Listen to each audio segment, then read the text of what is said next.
24 years ago, Islamist terrorists massacred nearly 3,000 innocent American lives in New York City, Shanksville, Pennsylvania, and right here at the Pentagon.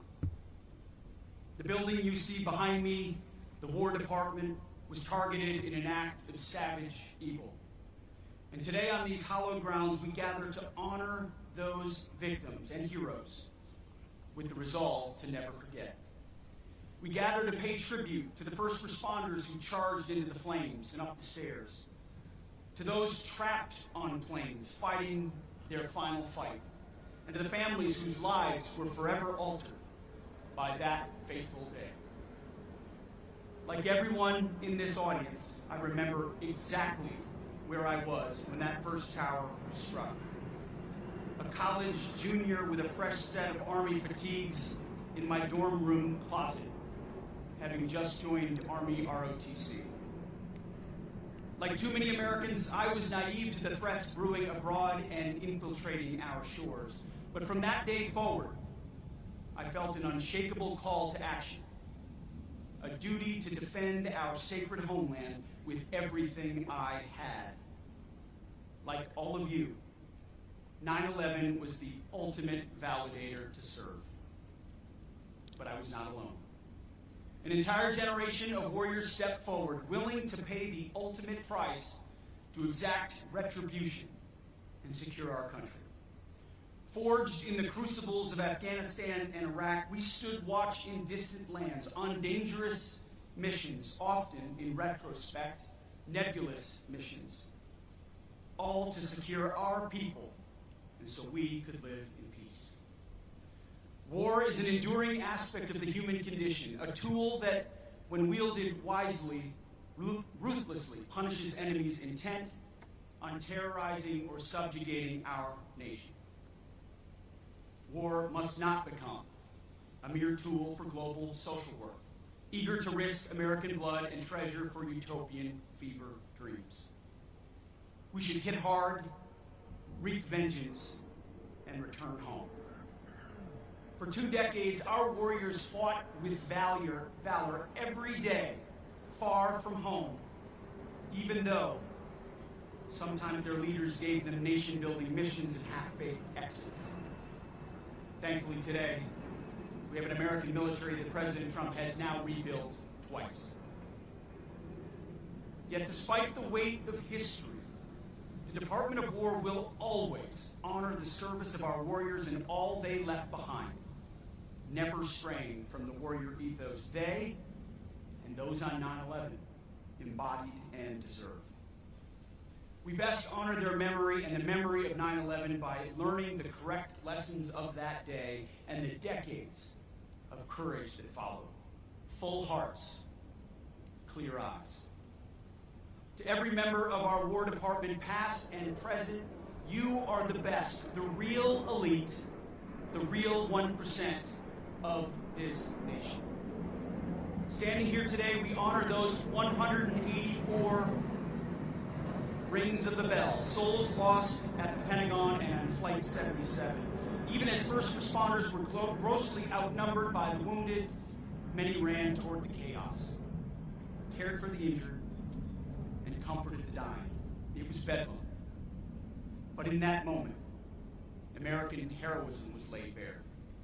That purpose, that spirit lives on in uniform today. Despite such tragedies, our republic endured. It endured that day. It endured on Flight 93, charging that cockpit and at the Pentagon. It endured over those Islamists. It endured over 2 decades of war, and it endured stronger, wiser, and tougher, forged by the blood and courage of patriots.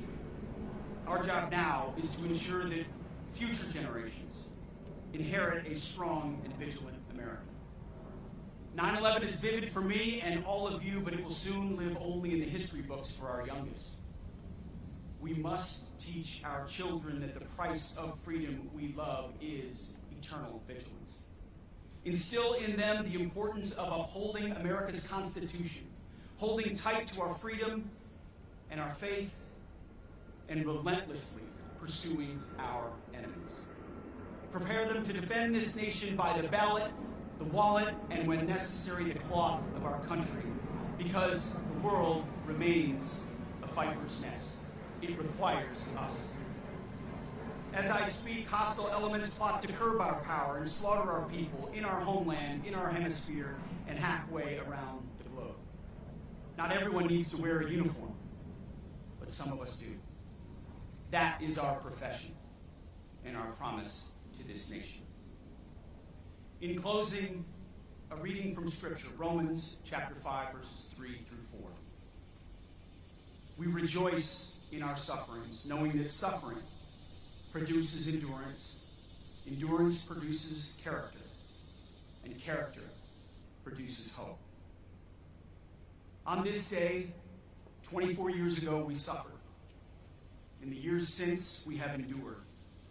Our service and sacrifice have forged our character, and today we stand in hope for the future of our great nation. The young soldiers who take the oath give me hope. The young cops who wear the badge give me hope. The young firefighters who answer the call give me hope. The young agents who patrol our border give me hope. The life, example, and even death of Christ follower and American patriot Charlie Kirk give me hope. Sheer courage, no matter the arena. Charlie, we love you. We know that you have heard the Lord's words. Well done, good and faithful servant. Full heart, clear eyes. Like those on 9/11, he will never be forgotten. So I thank God for all of you and all of our fighters from that day to today and beyond. May God bless our warriors as they ruthlessly seek our enemies on behalf of the fellow citizens they love. We owe you and all of those who witnessed 9/11 nothing less.